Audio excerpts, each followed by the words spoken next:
duk mutum zai so in ya auri mace yarinya ya tadda ita mace ce cikakkiya, to sai aka samu akasin haka. a'udhu billah an kuma riga daura aure, ya za a yi? to sai kai shiru, ka roki Allah ya fi, mutunci ne zai sauka a idanun game da ita. Amma kar ka manta, kai Allah rufa maka asiri, kai naka ai ba ganewa ko kai namiji ba haka bane?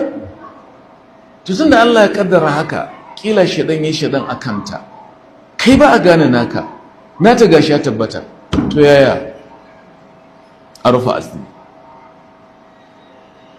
Kayan ado guda nawa kenan? Bari rufe muku da kissa. 2013 yau shekara nawa?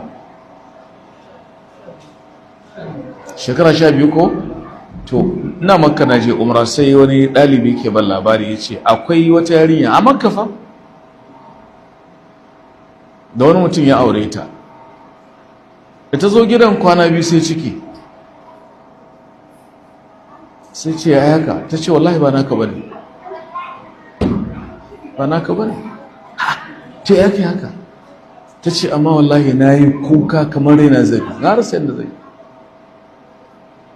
amma ka rufa min asiri. La ilaha illallah.